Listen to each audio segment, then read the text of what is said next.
Hi friends, welcome to విద్యా kitchen dairy. Friends, ఇవాల్టి వీడియోలో ఇన్స్టంట్ రబ్డీని ఎలా చేసుకోవాలో చూపించబోతున్నాను. జనరల్గా 1 లీటర్ పాలతో రబ్డీని చేస్తే సుమారుగా 250 గ్రామ్స్ వరకు వస్తుంది కదా. అంతేకాదు ప్రాసెస్ కంప్లీట్ అవ్వడానికి కూడా కనీసం గంట టైం పడుతుంది. కానీ ఈ ప్రాసెస్లో చేస్తే 1 లీటర్ పాలతో 1 కేజీ వరకు రబ్డీని చాలా సింపుల్గా చేసుకోవచ్చు. అది కూడా కేవలం 10 నిమిషాల్లోనే. ఇలా చేసుకున్న ఈ రబ్డీ చాలా డెలిషియస్గా చాలా టేస్టీగా ఉంటుంది. మరి ఎంతో టేస్టీగా ఉండే ఈ ఇన్స్టంట్ రబ్డీని సింపుల్గా చేసుకునే ప్రాసెస్ ఏంటో చూద్దామా. ఈ రెసిపీ కోసం నేను 4 బ్రెడ్ స్లైసెస్ని తీసుకున్నానండి. ఇలా తీసుకున్న ఈ బ్రెడ్ స్లైసెస్ని చిన్న ముక్కలుగా కట్ చేసి తీసుకోవాలి. ఇప్పుడు ఈ బ్రెడ్ పీసెస్ని ఫైన్ పౌడర్లా గ్రైండ్ చేసి తీసుకోవాలి. ఇలా గ్రైండ్ చేసుకున్న ఈ బ్రెడ్ పొడిని పక్కనుంచుకోవాలి. ఇప్పుడు స్టవ్ ఆన్ చేసుకుని ప్యాన్లోకి 1 లీటర్ చిక్కటి మీగడ పాలని తీసుకోవాలి. ఇక్కడ నేను గేదె పాలని తీసుకుంటున్నానండి. మీరు ప్యాకెట్ పాలని తీసుకుంటున్నట్లయితే ఫుల్ క్రీమ్ పాలని తీసుకోవాలి. ఇందులోకి 2 టేబుల్ స్పూన్ల మిల్క్ పౌడర్ని యాడ్ చేసుకొని ఉండలు లేకుండా బాగా కలుపుకోవాలి. ఇలా మిల్క్ పౌడర్ని యాడ్ చేసుకోవడం వలన మనం చేసుకునే రబ్డీ చిక్కగా ఉంటుంది అండ్ టేస్ట్ కూడా చాలా బాగుంటుంది. మిల్క్ పౌడర్ వద్దనుకుంటే మరొక బ్రెడ్ స్లైస్ని ఎక్స్ట్రాగా తీసుకోవచ్చు. ఇలా తీసుకున్న ఈ పాలని మరిగించుకోవాలి. పాలు ఇలా ఒక పొంగు వచ్చిన తర్వాత మీడియం ఫ్లేమ్లో 2-3 నిమిషాల పాటు పాలని మరిగించుకోవాలి. అంచుల వెంట ఉన్న మీగడని ఇలా పాలలోకి సరిచేసుకుంటూ పాలని మరిగించుకోవాలి. ఇలా చేయడం వలన రబ్డీ చాలా టేస్టీగా ఉంటుందండి. 3 నిమిషాలకి పాలు ఇలా కొంచెం చిక్కబడతాయి. ఇప్పుడు ఇందులోకి గ్రైండ్ చేసుకున్న బ్రెడ్ పొడిని యాడ్ చేసుకొని ఉండలు కట్టకుండా బాగా కలుపుకోవాలి. బ్రెడ్ పొడిని యాడ్ చేసుకున్న తర్వాత మరీ ఎక్కువసేపు ఉడికించాల్సిన అవసరం లేదండి. ఇలా కలుపుకుంటూ మీడియం టు హై ఫ్లేమ్లో 2-3 నిమిషాల పాటు ఉడికించుకుంటే చాలు. 2 నిమిషాలకి బ్రెడ్ పొడి పాలలో బాగా ఉడికి ఈ మిశ్రమం ఇలా కొంచెం దగ్గర పడుతుంది.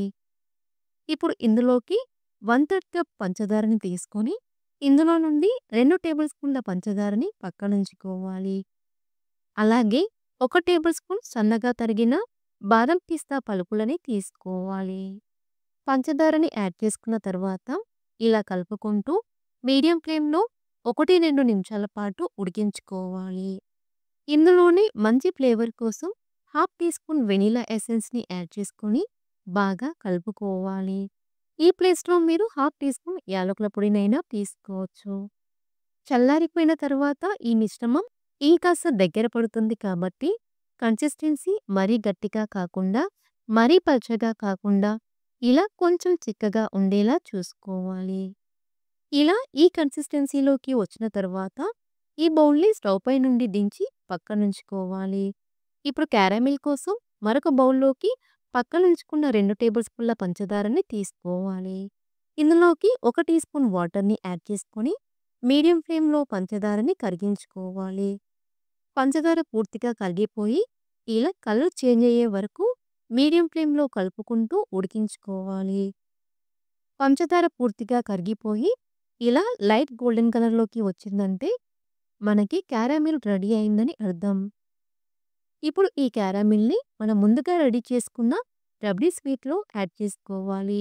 ఇప్పుడు ఇలా కలుపుకుంటూ క్యారమిల్ పూర్తిగా రబ్డీ స్వీట్లో కలిసిపోయే వరకు ఇలా కలుపుకుంటూ మరొక 2 నిమిషాల పాటు ఉడికించుకోవాలి. ఇలా క్యారమిల్ని యాడ్ చేసుకోవడం వలన రబ్డీ స్వీట్కి మంచి కలర్ వస్తుంది.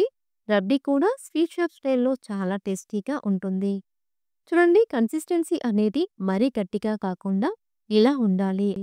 అంతేనండి, మనకి రబ్డీ స్వీట్ రెడీ అయిపోయింది.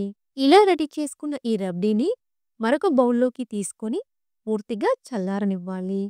పూర్తిగా చల్లారిపోయిన తర్వాత 1-2 గంటల పాటు ఫ్రిడ్జ్లో స్టోర్ చేసుకోవాలి. గంట తర్వాత బయటికి తీసుకొని పైనుండి సన్నగా తరిగిన బాదం పిస్తా పలుకులతో గార్నిష్ చేసి తీసుకుంటే ఎంతో టేస్టీగా ఉండే ఇన్స్టంట్ రబ్డీ రెడీ. ఇలా తక్కువ ఖర్చుతో చాలా సింపుల్గా టేస్టీగా ఇంట్లోనే రబ్డీని చేసుకోవచ్చు. ఇక్కడ నేను తీసుకున్న 1 లీటర్ పాలతో ఈ బౌల్ నిండుగానే కాకుండా మరొక చిన్న బౌల్ నిండుగా కూడా రబ్డీ వచ్చిందండి. టేస్ట్ చేసే వాళ్ళెవరికైనా మీరు చెప్పే వరకు తెలీదండి ఈ రబ్డీని బ్రెడ్‌తో చేశారని. అంత టేస్టీగా ఉంటుంది. సో ఫ్రెండ్స్, ఈ రెసిపీ మీకు నచ్చితే లైక్ చేయండి, మీ ఫ్రెండ్స్‌కి షేర్ చేయండి. మరిన్ని రెసిపీస్ కోసం మా ఛానల్‌ని సబ్స్క్రైబ్ చేసుకోండి.